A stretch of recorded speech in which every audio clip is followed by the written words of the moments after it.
first started mentioning that I wanted to do like a new school versus old school sort of wrestling thing, people always want to see Randy Orton, the Viper, take on the Rattlesnake, Stone Cold Steve Austin.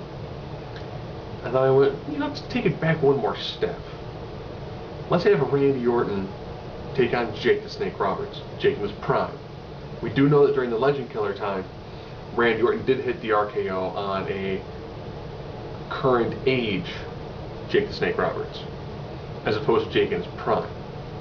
So I'm taking Orton in his prime as being more around the time of the Legend Killer, less around where he's at now because he's kind of stymied, but he was definitely a lot more impressive during the Legend Killer time, which would be shortly before he actually left Evolution. Now, Jake, for quite some time, was a really, really solid guy. Ironically, when he was in the E, he went from being a very sadistic, almost over-the-top heel to then becoming kind of a watered-down babyface. Ironically, it's exactly something you saw happen with Randy Orton. The Legend Killer, great gimmick, got him over. Then he became a face, kind of watered down. Orton, great as a heel, not that solid as a face.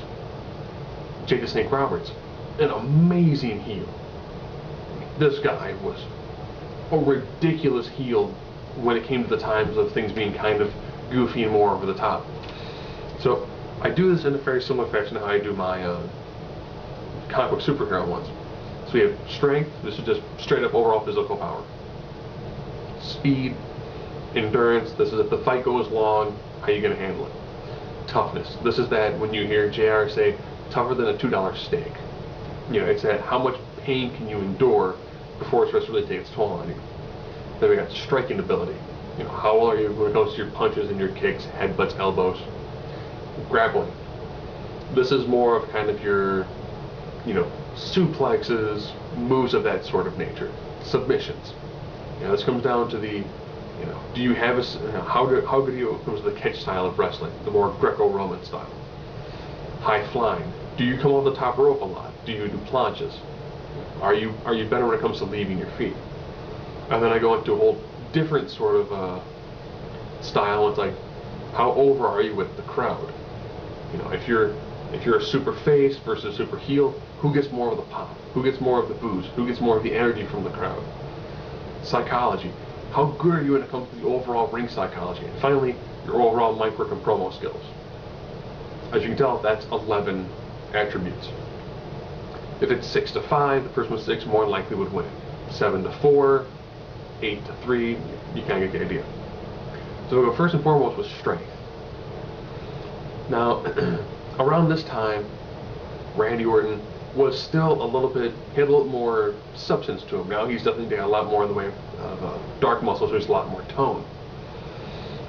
Would he have a greater level of physical strength than someone like Jake the Snake Roberts? Roberts never really had a super fantastic body. He didn't. He was very much an 80s style of wrestler. So I think if these guys have a test of strength, it would probably go to Orton. Now looking at speed.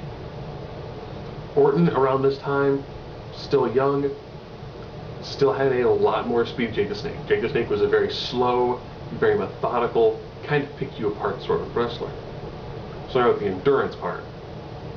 Endurance, never really saw Jake the Snake when he was really popular in the E have very long matches. Orton has had very long matches. So now we're on toughness. For a toughness standpoint, this entire Jake the Snake Roberts, dude could take an absolute beating in the ring. And it seemed like he was going to come right back up for more. Striking. While Orton's got some really good stomps, and he's got some pretty impressive right hands and stuff like that, Jake the Snake was a much more prolific striker during this time. Yeah, you had a lot more in the way of punches and kicks and things like clotheslines, but he seemed to do a lot more damage with those, with a really nice slow. So you get two slow, methodical styles here, but I think that Jake the Snake, being a little bit older school, is going to have a little bit more oomph behind his strikes.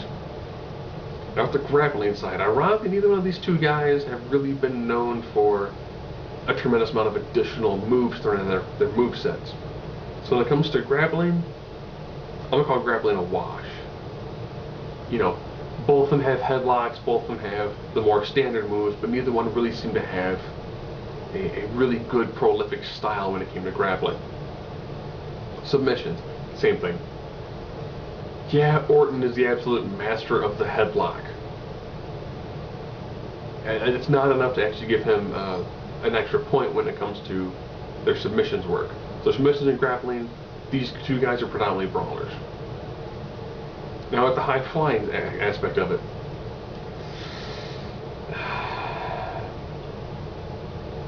Orton has hit the top rope every now and then. Orton does have a really good drop kick. He's done some baseball slides. He's a lot more prone to leaving his feet than Jake the Snake. So I'll actually give him a slight lead when it comes to the high flying aspect. So as you know right now, we are 4-2. And we're now down to the how over are they with the crowd. Ironically, during the 80s, Jake the Snake was very over with the crowd. Was he more over than Orton during the time of the Legend Killer?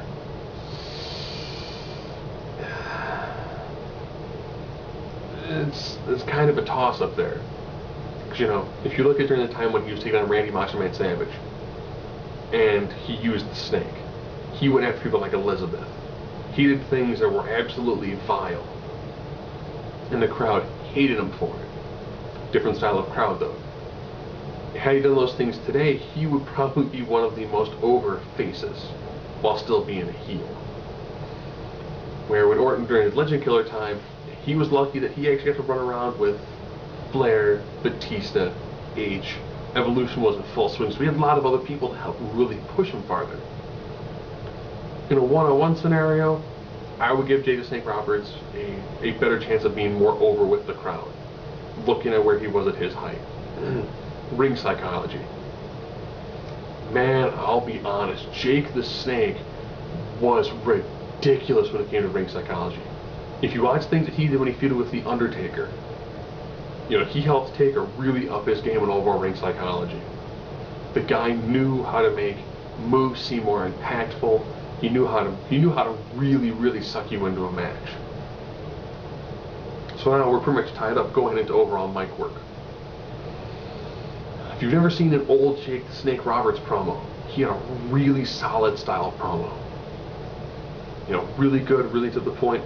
If the only time you've seen his promos now is began at Botchamania, when he was drunk,